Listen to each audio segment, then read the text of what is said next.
Okay, right, let's begin. So, I suppose all of you are familiar with the famous ACTV case, the 1992 High Court of Australia decision.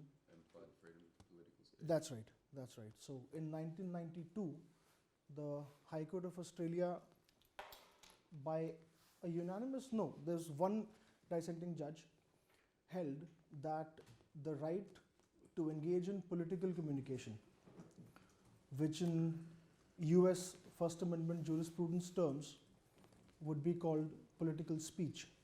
In India, it would be called political speech, is an individual right guaranteed to all Australian citizens. And the right in ACTV case has been subsequently built upon, which has, at this point of time, in another 1997 opinion by the name of Lang, has pretty much included within Australian law the protections guaranteed under First Amendment jurisprudence in USA by the case New York Times versus Sullivan. A judge from New Zealand has remarked that all the Australian High Court has been able to do is to guarantee to all people in Australia a right to defame politicians without being able to sue. And who doesn't like to defame politicians? What I propose to do in this class is, by reference to Indian and in some cases US law, but mostly Indian constitutional law, demonstrate to you why I believe the ACTV case was wrongly decided. Now, as a constitutional lawyer in India, I welcome the case. Of course, the more freedom of speech, better it is for political discourse. But I believe that the ACTV case was not correctly decided. What I mean by that is the decision of the court was correct, but the method that the court used to arrive at that conclusion was not correct. And I will also demonstrate to you, hopefully, that the method that was used by the court in ACTV's case is not a sustainable model. The logic, the constitutional argument used by the court is not a sustainable logic. That I will do with reference to the right of vote, which in Australia is compulsory. In India, it is not. Right, let's move on then. A brief introduction to the system of rights in the Indian Constitution. What the Indian Constitution shares with the US Constitution is the presence of a written Bill of Rights. Part 3 or Chapter 3 of the Indian Constitution guarantees several fundamental rights. Some of these are guaranteed only to Indian citizens. Some of them are guaranteed to all persons.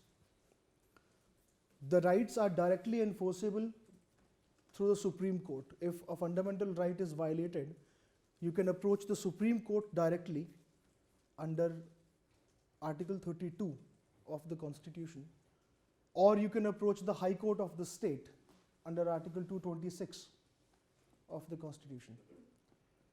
For example, Article 14 guarantees the right of equality to all persons, not citizens.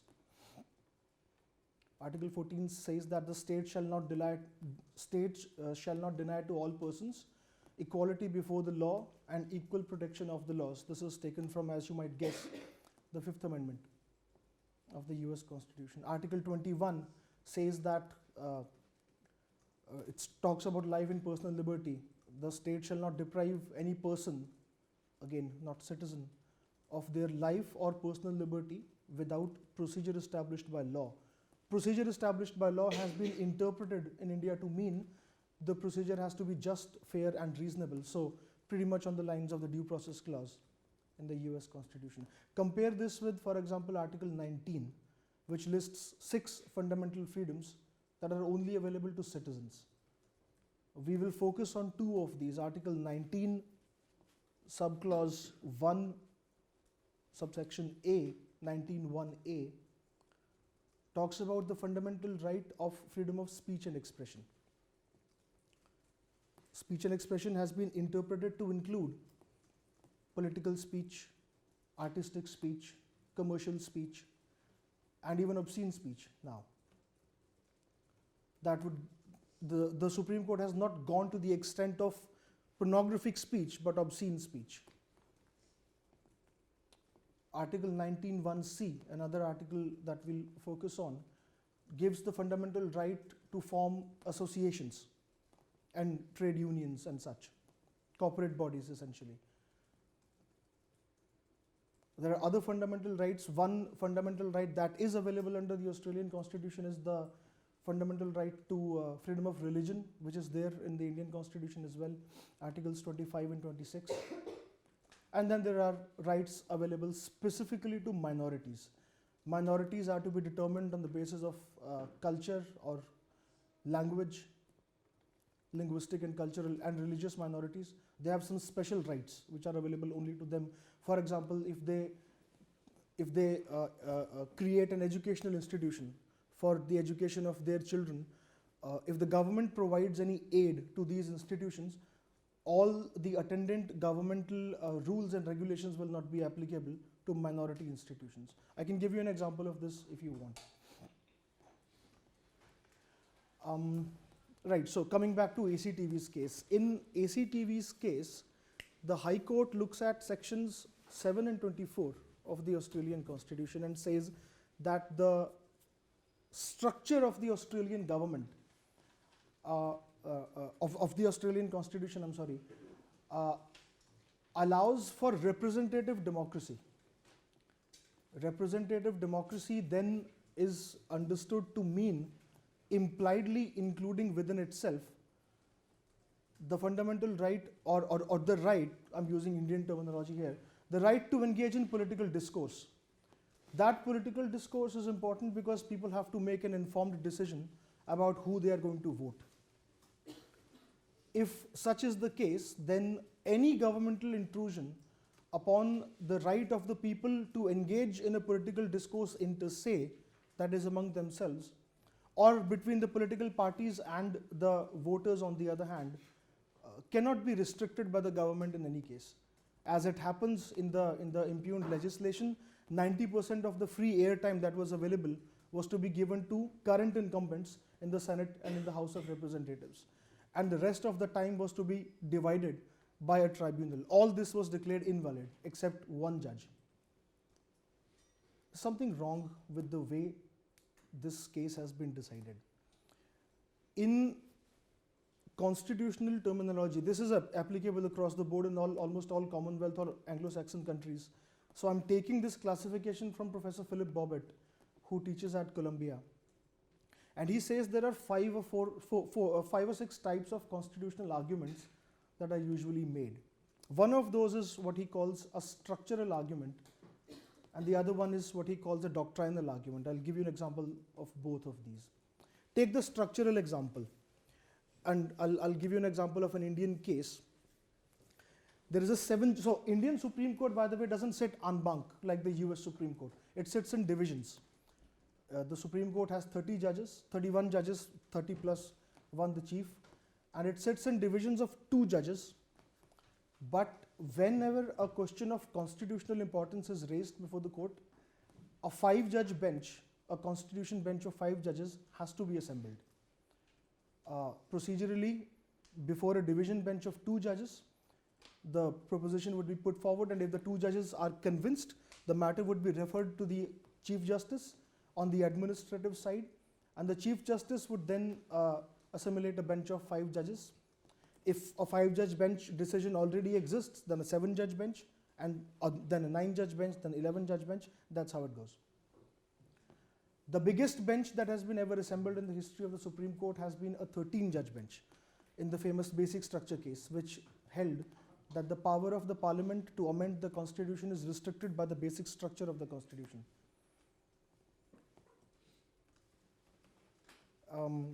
Now, the 7-judge bench decision of the Supreme Court in a case called Shamsher Singh versus State of Punjab held that the President of India is practically the equivalent of the British Queen. He is a ceremonial head of state.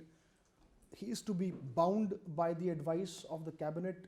Article 74 of the Constitution says that the President shall act upon the aid and advice of his Cabinet. a proviso was inserted in Article 74 by the 42nd Amendment, which said that, now this is very important, the President may ask the Cabinet to reconsider the advice that they have tendered. But if the advice is tendered a second time, then the President is bound by that. So if I'm the Prime Minister, you are the Cabinet, we arrive at a decision, we communicate our decision to the President.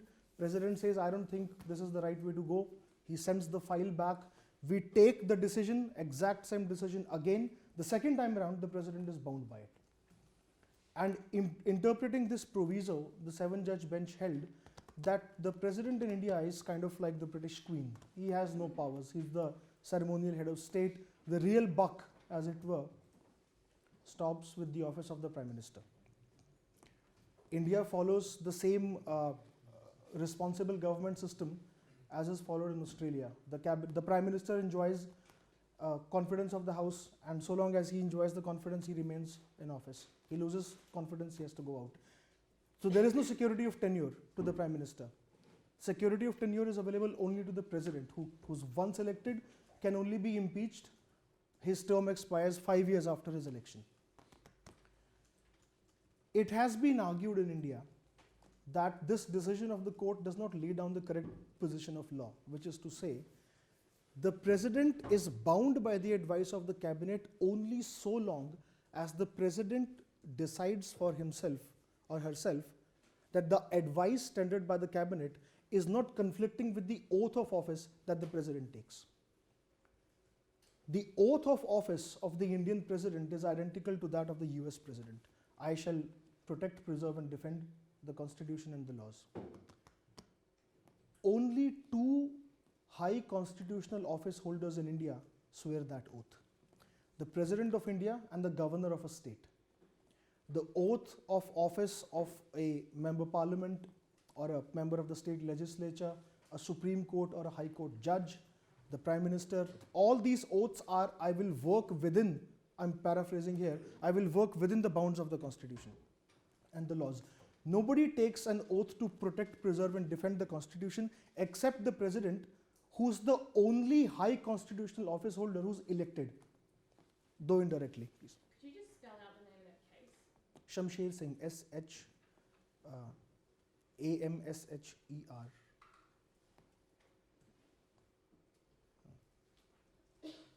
Shamsher Singh versus State of Punjab.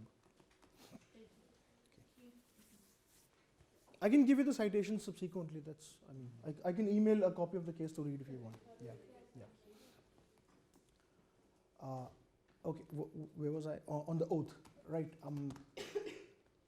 Governor of states in India are not elected by the people. They are appointed by the President. They don't have security of tenure. They serve at the pleasure of the President. The moment pleasure is withdrawn, they have to demit office. I think it's the president or the party in power. Beg your pardon? It's the president or party in power. Like I think Modi controls most of the governors now. Like That's before Modi, Congress government did the exact same thing. Whoever sitting in the Yeah. chair of prime minister. Mhm. Is it true? Prime Minister's office is secured only so long as the Prime Minister enjoys confidence in the No, Parliament. like, I'm saying that they control governors. They don't control, that's not correct to say. They don't control They governors. control, like in Delhi. Delhi doesn't have a governor. It has a lieutenant general. All like not.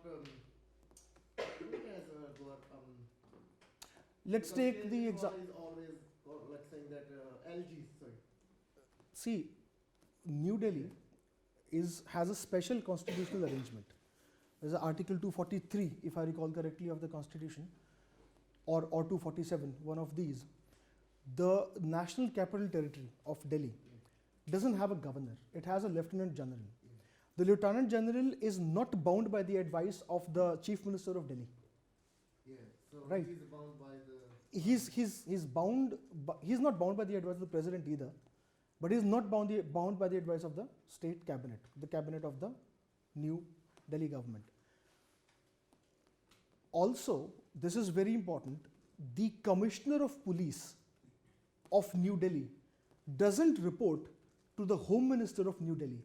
He reports to the Home Minister of India.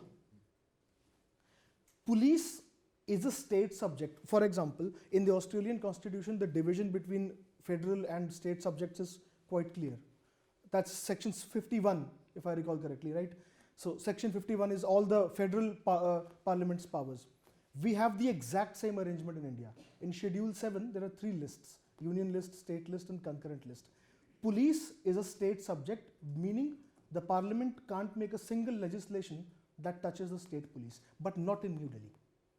So New Delhi has been given this special status, which if you compare is identical to the District of Washington in US. Maybe Canberra as well. Beg your pardon? Canberra. I'm not very familiar with Canberra law, but if that's the case, I'll take your word for it, but I'm not very familiar with Canberra law. So now what happens is, if the Chief Minister of Delhi wants the Commissioner of Police to do something, well, he can't legally issue a binding command, right? So, and also the Lieutenant General of Delhi is not bound by the advice of the cabinet. He can exercise his personal discretion. Compared, for example, with Governor of Haryana, for example, or Governor of Punjab, who is bound by the advice of the state cabinet, with one exception: if the governor arrives at his or her own conclusion that the constitutional machinery in the state is about to break down, he can send a report to the President of India to that extent, completely ignoring the advice of the cabinet. That's the peculiar. So what then?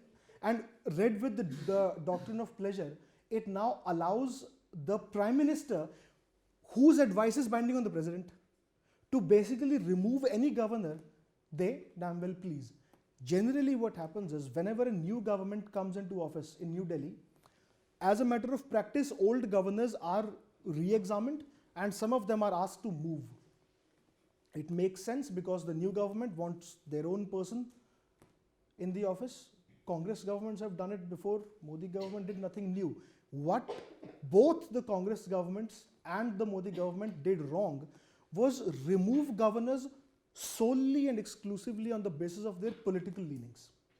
The Supreme Court of India, a 5-judge unanimous bench decision, has held that pleasure of the President can't be withdrawn exclusively on the ground that there is now a new office, a new party in office in New Delhi. Fortunately or unfortunately, but in my opinion, fortunately, the case has not been pressed into service again. So no dismissal of any governor has been litigated in the Supreme Court or in the High Courts. It shouldn't be. It's a political issue. It's not a constitutional issue. Have I answered your question? Right. Moving on now. There are plenty of decisions of the Supreme Court that have held that in certain cases, decisions taken by the union government are incorrect. I'll give you an example.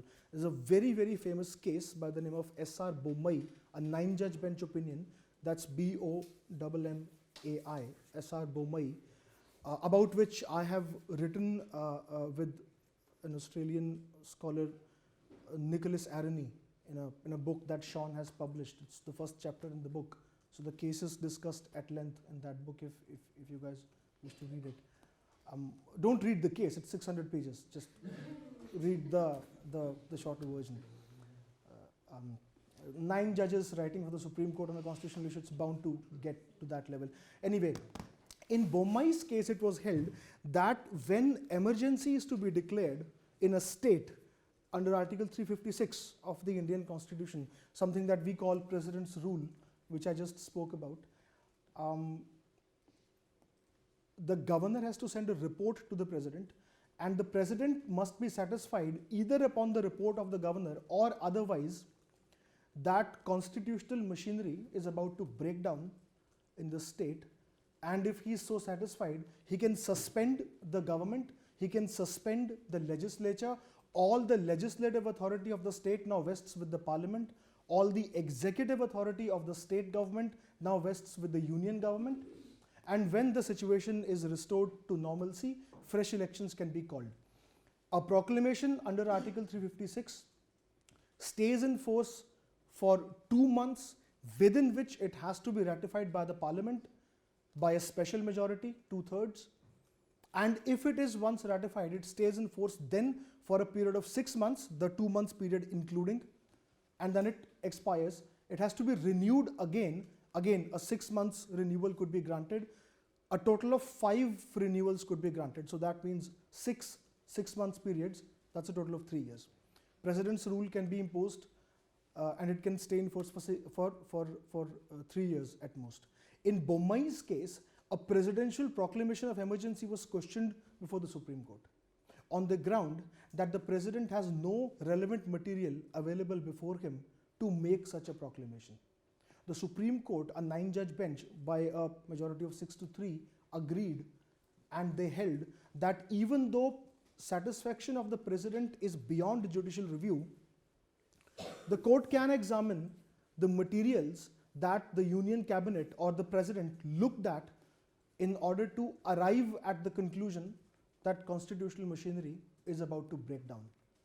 The court will not go into the adequacy of those materials, but the court will certainly examine whether any relevant material were present. And if some relevant material are found, the court will close the inquiry.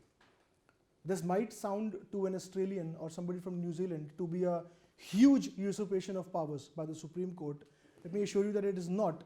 There is a 1931 Bombay High Court decision where under the Government of India Act of 1919, which was the constitutional act in India before independence, the Governor General of India was allowed to proclaim martial law, and the Bombay High Court reviewed the proclamation of martial law in Bombay on exactly the same grounds, that is whether any relevant material were present before the Governor General, and if they were, the court closes the inquiry. So the court still doesn't ask whether this was enough, whether there was something. Very interestingly, the High Court of Australia in the famous 1950 case of Australian Communist Party versus the Commonwealth. Is anybody familiar with that case? Right? That's a great case to read, by the way. Justice Dixon in that case uses the same logic to come to the conclusion that meanwhile Australian Communist Party has been disbanded and all the properties of the party now vests with the government. Was there anything that made it exigent in the circumstances of the case for the Union, for the federal parliament to exercise war powers to make such a law? And Dixon, he found that there was only one judge, I think the Chief Justice in that case, found in the favor of the law. All other judges declared the law invalid. So the mode of argumentation is pretty much identical. You can find similar methods of argumentation in UK law, in US law, right? The argument exists, but in different manners. So this is your structural argument, that you look at the structure of the constitution to arrive at certain implications that the constitution imposes. So for example, in India, the president, on the authority of Bommai, it has been argued, cannot possibly allow the commission of any act in his name which he knows to be unconstitutional.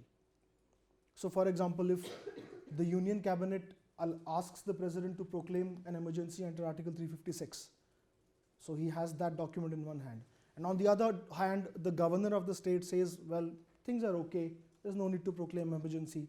What is the president to do? You apply Bommai's case, clearly the decision would be unconstitutional. And if he allows that, he is not really protecting, preserving or defending the constitution. So you have a case of a constitutional crisis. It is resolved by saying that Shamsher Singh doesn't disclose the correct structural position.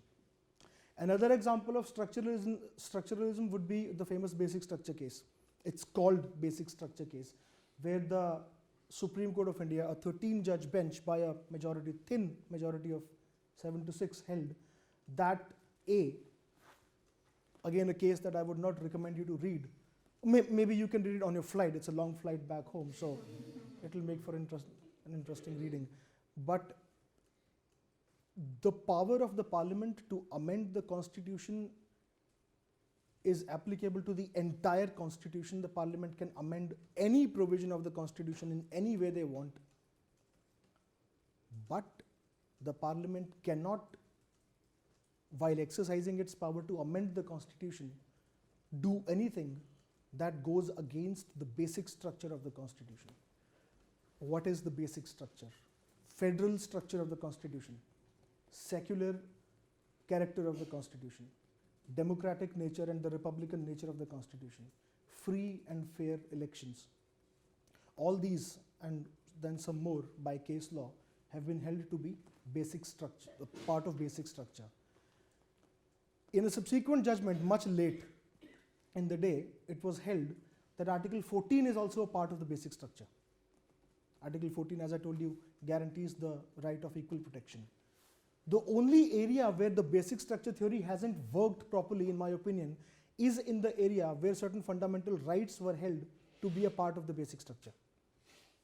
So you have this whole body of basic structure case law that doesn't talk about rights, and it works perfectly fine. The moment it starts talking about rights, everything goes haywire. Because when you invoke structuralism as a method of constitutional argumentation, to imply from the structure of the Constitution individual rights, it is bound to fail. Structuralism is not the method that is used to imply rights.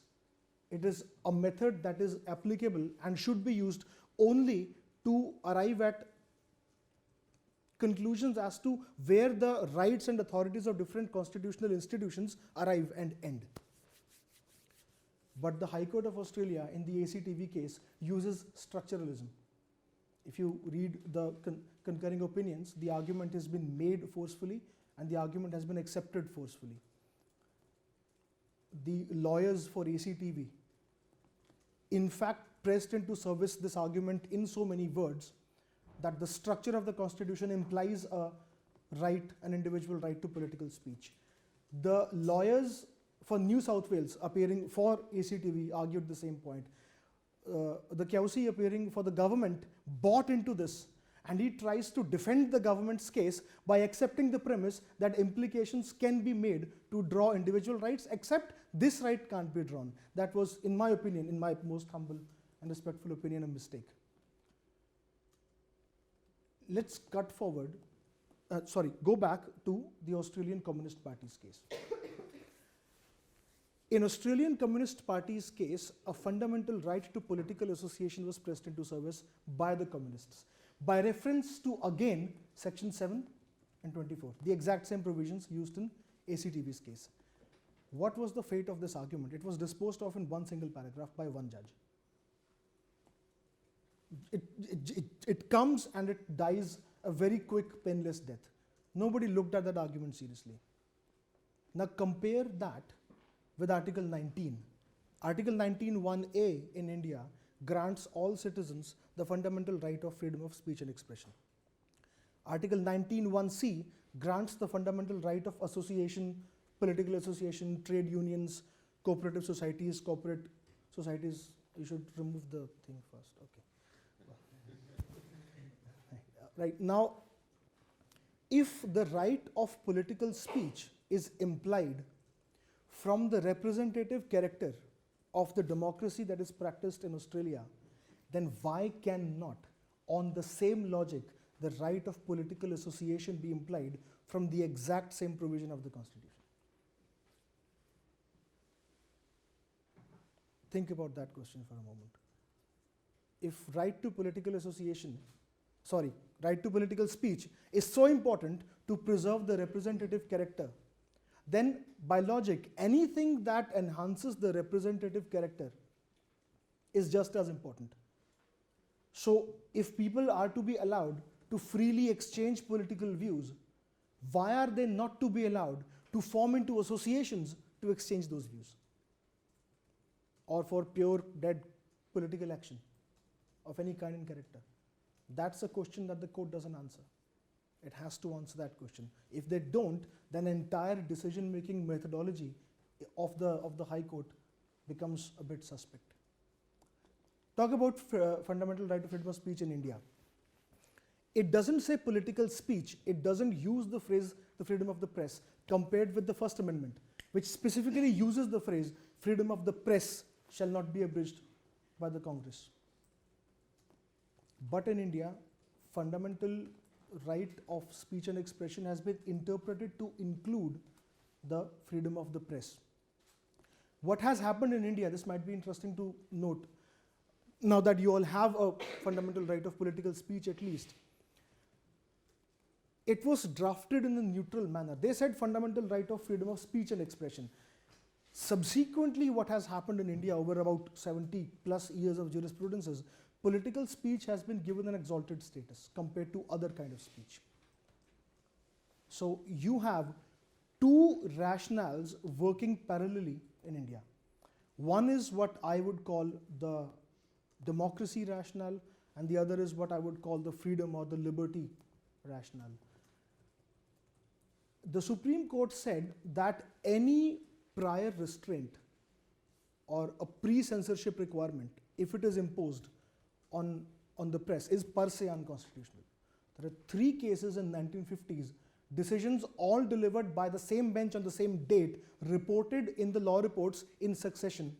They all hold that any prior restraint or pre-censorship, if it is applied on the press, is per se unconstitutional. That's as American as you can get. And then subsequently, you have cases where artistic speech, where obscene speech, where commercial speech has been argued that the same protections should be afforded to them, and the Supreme Court on every occasion has said no. Political speech is different from all other kinds of speech. This again, in our constitutional decision-making methodology, is problematic. Article 19 was not created to grant political speech a special status. It was enacted to grant individual liberty expressed by way of speech and expression a special status. Now, if individual liberty is what is to be protected by Article 19, then I would invoke John Locke.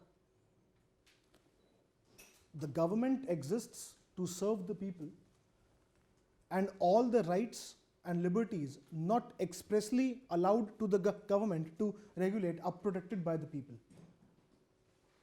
If you apply John Locke, then there is absolutely no reason why artistic speech and political speech are to be put at different pedestals. But if you apply, on the other hand, the democracy rationale, which holds that freedom of speech is important because it enhances the democratic nature of the polity, which allows people to communicate freely, then political speech becomes institutionally important compared to other kind of speech. Nothing is right or wrong. You can decide what you want to choose, but you have to be very clear about what you're trying to do. This cognitive dissonance comes quite clearly in front when you look at ACTV's case. So, on the one hand, you have one special right that has been given exalted status. What about all the other rights? Now, what now happens is, again, as a matter of constitutional decision making, the US Supreme Court held at one point of time that all people are guaranteed the fundamental right of a fair trial. If you're not represented by counsel in criminal proceedings, the trial is not fair. In criminal appellate litigation, it's a common ground that is taken in the US that the representation offered by counsel, the assistance offered by counsel in trial was so inadequate so as to vitiate the entire trial, and it is an accepted ground for reversal. We have the exact same fundamental right in India. In a criminal proceedings, you have to be represented by counsel. If you can't afford one, government will provide one for you. And inadequate assistance by counsel is a recognized ground for reversal on appeal. In either of these two cases, the right is grounded in a fundamental right. In India's case, that's Article 21, human dignity, fair trial, and so on and so forth. So fair trial is a part of due process of law, and so on and so forth. The argument goes. Article 21 of which? In Indian Constitution. The state shall not deny, no, that's not how it's written. The state shall not take away the life and personal liberty except by a procedure established by law. If the same right is to be articulated in Australia, how could it be done?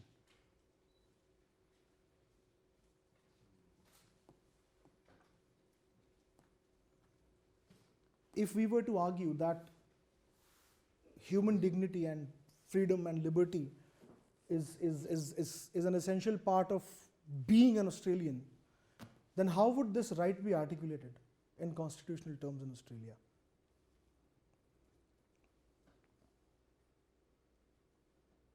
In- It will be implied rights, one of the implied rights. Where will you imply it from? It's implied in India as well, but it's implied from the chapter on fundamental rights. Structure and text. Which text?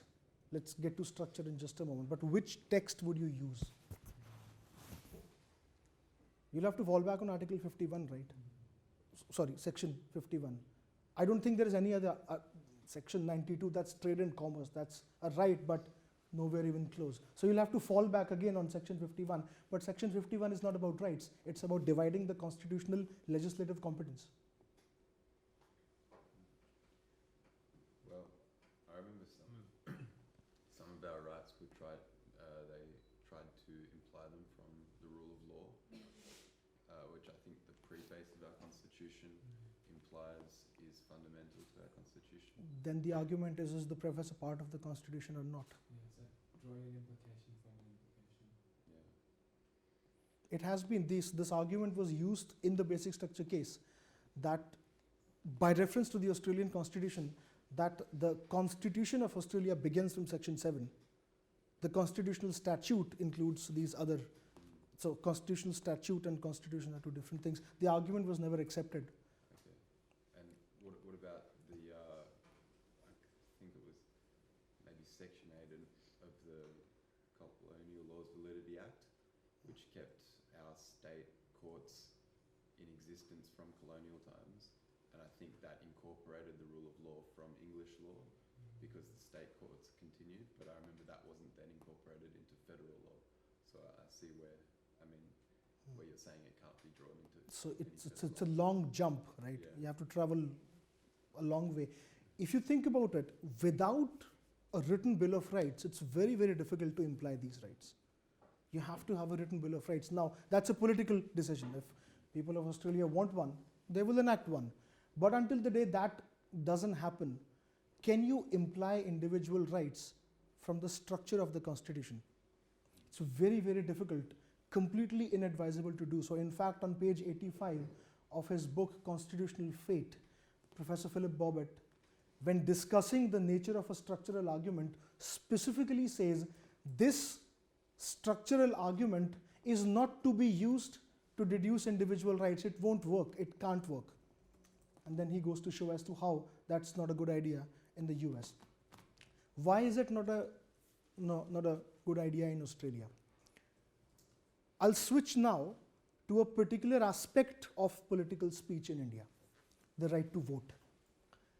The right to vote has been held in India to be a part of Article 19(1)(a), a part of political speech which is protected. Political expression. The court in a famous decision, People's Union for Civil Liberties versus the Union of India, for those who might be interested, I'll give you the citation of this case. This is a 3-judge bench. This is, the year is 2013, volume 10 of the law report, Supreme Court Cases, SCC, at page 1. So that will be 2013 in brackets, 10 SCC at page 1. The Chief Justice in this case, for a unanimous 3-judge bench, held that the right of political expression includes within itself the right to vote for or against a particular political candidate. And the right to vote includes within itself the positive act of showing your favor, that is voting in favor of a certain candidate, and the negative right to express your displeasure over the entire ballot. So I don't want to vote for any of the candidates that are listed on the ballot. There was absolutely no avenue available for the voter in India to vote none of the above. And in this case, the Supreme Court struck down those provisions of the Representation of People's Act and Representation of People rules of 1951 that prohibited such an exercise and directed the Election Commission of India to have a NOTA button on the electronic voting machine. Thus the famous NOTA case, none of the above.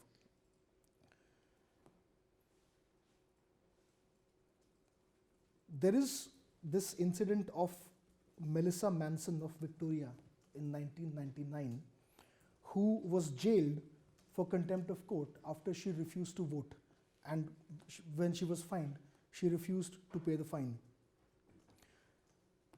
Melissa Manson's objection was that there was no candidate, in her opinion, that was worth voting for. So she was seeking essentially a NOTA option. When she was told, well, why can't you just cast an invalid ballot? She said, no, I want to tell people that I don't want to vote for anyone. There is no way for an invalid ballot to be counted. Then there is the 1992 incident of Michael Mansell, an Aboriginal lawyer, who said that I won't participate in the elections because I belong to the Aboriginal nation, not the Australian nation. He was also fined. If the right to political expression or political speech is an individual right, as has been held in ACTV and subsequent cases on that line, and if the right to political speech includes within itself right positively not to vote in favor of any candidate, then either the Australian law that mandates voting in absence of a NOTA option is invalid, or in the alternative, a NOTA option has to be provided. This is a question that creates a lot of difficulty. I asked this to Honorable Michael Kirby recently, and his view was very clear that right to vote is good, all people get to vote. I did not say that if you force people to choose democracy, it's hardly democracy, but on a more structural level, the question is, once you imply a right from the structure of the Constitution, in the next case, nobody will remember from where the right was implied. In the next case, instead of citing sections 8 and 24, or whatever the sections might be, people will quote that judgment. And that judgment then gives rise to other rights that eventually will come into conflict with the existing structure of the Constitution. Right to vote is a part of Australian constitutional structure. Mind you, there is no positive provision that says that you have a right to vote. Right to vote is again implied from sections 8 and 24, the representative system of the government. But you have rights traveling to such an extent where they come into conflict with the existing political or constitutional order of the country. This is why Professor Philip Bobbitt says it's not a good idea to use structuralism to imply rights from the Constitution. You can only imply limitations on what constitutional institutions can and cannot do. You can't imply rights. To have a solid rights jurisprudence, two respected Australian commentators, academic commentators on the subject, have said that in the area of rights jurisprudence, what we have in Australia is constitutionalism without a constitution. I think that remark has some merit to it. Until the day a written Bill of Rights is not enacted, which is eminently a political decision that people of Australia have to take, in my opinion, using the structure of the Constitution to imply rights is not a very sustainable model. It's not a very good idea. It's bound to create conflicts that the courts will then have to jump through a lot of hoops unnecessarily completely, and it will poison the already existing powers jurisprudence. Could you say that instead of implying a right, instead imply the mechanism in order to achieve democratic government? Could you explain that a little? Well, like, instead it doesn't really, well, it does grant rights to us, like the right to vote, but if you term it as like a mechanism implied in the Constitution which enables democratic elections, would that still interfere with your reasoning? let me rather than implying it as a right to a person, it's more facilitating democracy. let me respond to that by again using the right to vote. But correct me if I'm wrong. Yeah. Just I'm not quite sure I've understood, but please correct me if I'm wrong. Let's talk about the right to vote. Is it a right if I'm an Australian citizen? Is it a right that is vested in me, or is it a duty that is vested in the government? Right. If it is a right vested in me, then the right is vested in me completely.